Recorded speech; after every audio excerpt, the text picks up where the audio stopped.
Heading માર્યું છે તમે મહાભારતના 3 સંસ્કરણો, જય, ભારત, મહાભારત, અને એના કર્તાના નામ લખાયા છે. બોલો 3 કયા?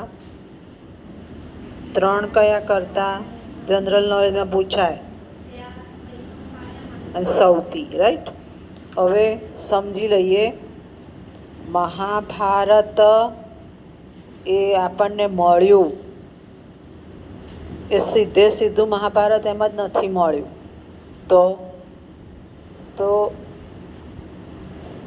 વ્યાસ એના રચયિતા છે, મહર્ષિ વ્યાસ. અને વ્યાસે પહેલાંના સમયમાં ગુરુ શિષ્ય પરંપરા હતી. શિષ્યોને આ વાત શીખવી જે એમને સ્ફૂરતું હતું. એ શિષ્યોને શીખવ્યું એટલે એ શિષ્યોએ ત્યાર પછી જે શીખ્યા એનો કથા પ્રસાર કર્યો. તમે પણ એકબીજાને પૂછો છો કાલ શું ચાલ્યું હતું, એ કથા પ્રસાર કહેવાય. વિષયનો પ્રસાર કહેવાય, કથા ના કહેવાય. વિષયનો ન આવ્યા હોય તો એ પૂછો છો કાલ શું ચાલી ગયું, એ વિષયનો પ્રસાર કહેવાય. એટલે જે કંઈ એકબીજા વચ્ચે આપલે થાય છે એ પ્રસાર અને પ્રચારના માધ્યમથી આગળ જાય છે. એટલે એમના શિષ્યોએ જેમ જેમ આગળ લઈ ગયું એમ થોડો વિકાસ થતો ગયો. અને અશ્વમેઘ પર્વ વખતે આનો ઉલ્લેખ છે. અશ્વમેઘ યજ્ઞ આપણને ખબર છે કોણે કર્યો હતો. અશ્વમેઘ યજ્ઞ રામે કર્યો હતો, બરાબર ને. અને પછી એનો અશ્વ કોણે રોક્યો હતો? રાઈટ. એટલે અશ્વમેઘ પર્વ જ્યારે એનો ઉલ્લેખ, અશ્વમેઘ પર્વનો ઉલ્લેખ મહાભારતમાં છે. એ પર્વનો ઉલ્લેખ જે છે એ સમયે આ વ્યાસના શિષ્યોએ કથા પ્રસાર કર્યો એ ઉલ્લેખ આપણને મળે છે. અને તેમાં શેનો ઉલ્લેખ છે? તો હવે શિષ્યો આવ્યા એટલે પાછા ગુરુ બદલાયા. વ્યાસે તો શીખવ્યું, પછી આગળ ગયું. એટલે વૈશંપાયન છે.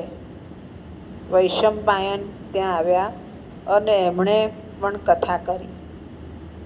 ધીમે ધીમે બદલાતા જાય ને કે ભાઈ ચલો સેકન્ડ લેક્ચર મીનાબેન, થર્ડ લેક્ચરમાં મીનાબેન નથી બેસી રહેતા.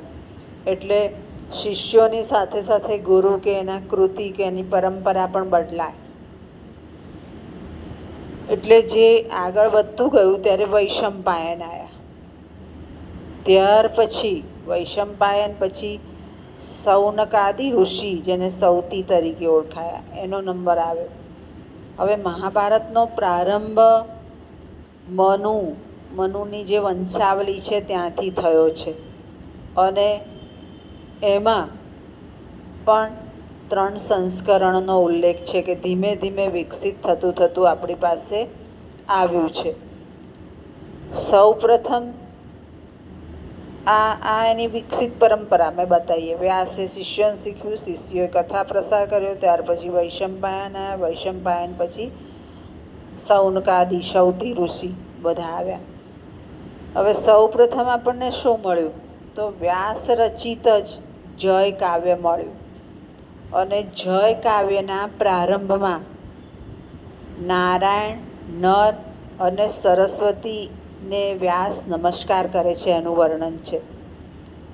નમસ્કાર કરે છે સાથે સાથે એમ કે એમનો જય થાવ એવો પણ ઉલ્લેખ છે.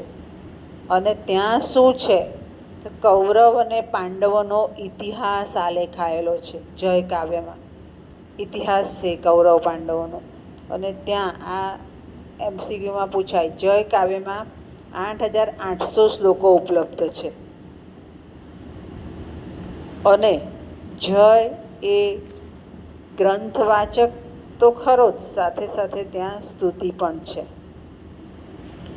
ત્યાર પછી જોઈએ તો વૈશંપાયન આવ્યા અને એમણે જન્મે જય સર્પસત્ર યજ્ઞ વખતે આ મહાભારતની કથા એમને કહી. અને એ કથા વિકસતા વિકસતા ભારત કાવ્ય બન્યું. અને એમાં જે કથાકારો જે શિષ્યો આગળ વાત લઈ ગયા એને ભારત આચાર્યો કે ભારતો કહેવાયા એ શિષ્યોને. અને એ શિષ્યો વૈશંપાયનના જુદી જુદી વાત આગળ લઈ ગયા. હંમેશા એક વાતથી બીજી વાત જાય ત્યારે થોડી થોડી વધતી જાય, બોલવાનું ફેરફાર થાય ને વધતી જાય ને એનો પ્રચાર થતો જાય. અને એ જે કાવ્ય મળ્યું એ કયું? ભારત કાવ્ય. અને ભારત કાવ્યમાં કેટલા શ્લોક છે? 24,000. આ યાદ રાખજો, MCQમાં પૂછાય. જયમાં 8,800, ભારતમાં 24,000. જયના રચયિતા કોણ કીધા આપણે? વ્યાસ, પછી વૈશંપાયન. હવે ધીમે ધીમે વિકસતું મહાભારત સુધી પહોંચ્યા. મહાભારત થયું ત્યારે ભારત સંહિતા એટલે એક આખો સમૂહ, જુદા જુદા કાવ્યોનો, જુદા જુદા શ્લોકોનો, જુદા જુદા ગ્રંથોનો સમૂહ એ પ્રાપ્ત થયો અને સૌનકાદી મુનિઓને સંભળાવ્યું. વૈશંપાયનના શિષ્યો આગળ વધતા ગયા એમ સૌનકાદી ઋષિના શિષ્યો આવ્યા અને એમણે એ વાત જે આગળ વધારી વિકસિત થઈ એ મહાભારત સ્વરૂપે આપણને મળી. હવે મહાભારતમાં શું આવ્યું? તો કથાઓ આવી, આખ્યાયિકાઓ આવી, ત્યાર પછી નીતિ વિષયક, ધાર્મિક વિષયક ઉપદેશો આવ્યા, પર્વો આવ્યા જુદા જુદા, વન પર્વ, વિરાટ પર્વ.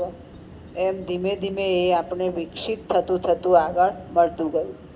હવે એક વ્યક્તિ ધીમે ધીમે આગળ જાય તો થોડું ઓછું સુધારા વધારા આવે, પણ એક બીજાને આપે છે, બીજું ત્રીજાને આપે છે, ને વધતું જાય છે. તો એમાં કેટલીક પુનરાવૃત્તિ પણ થાય છે. પહેલો બોલી ગયો એ પાછો ત્રીજો બોલે, એટલે પુનરાવૃત્તિ દોષ પણ મહાભારતમાં જોઈ શકાય છે ક્યારેક ક્યારેક. અને એમાં જે બાબત કહી છે એ ઉપદેશાત્મક છે, પર્વ છે, વિભાગ છે. વિરાટ પર્વ તો કીચકવધ પર્વ છે, ઉપદેશ છે કે લંપટાઈ કરો તો તમારો નાશ છે જ. એટલે એ પ્રજાનું કાવ્ય બની ગયું, પ્રજાને લગતું કાવ્ય બની ગયું.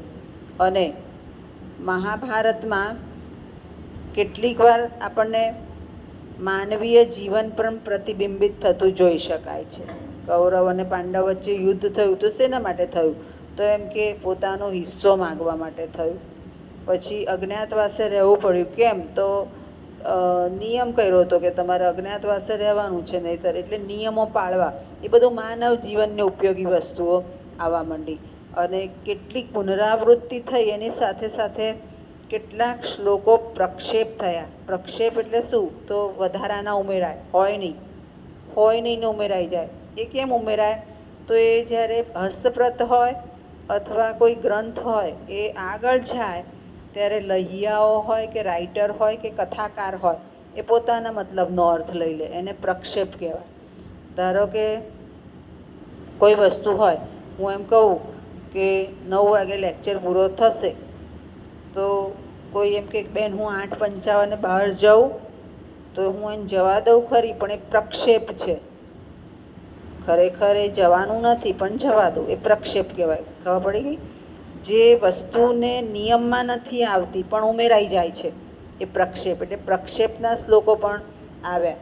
અને ક્યારેક ક્યારેક અનેક કથાકારો, અનેક કર્તાઓ આવ્યા તો શૈલી ભેદ પણ જોવા મળશે. દરેકની શૈલી જુદી જુદી હોય.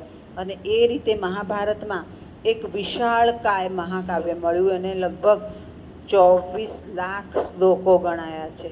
લગભગ એટલે એ નહીં પૂછાય, કારણ કે લગભગ શબ્દ છે. એટલે 24 લાખ જેટલા શ્લોકો આપણને મહાભારતમાં પ્રાપ્ત થયા. ખ્યાલ આવી ગયો? મહાભારતનો વિકાસનો તબક્કો, મહાભારતના 3 સંસ્કરણો ધીમે ધીમે પ્રાપ્ત થવું. વ્યાસ, વૈશંપાયન, સૌતી, જય, ભારત, મહાભારત. ખ્યાલ આવી ગયો? જનરલ ક્વેશ્ચન તરીકે પૂછાય જ, હો ને?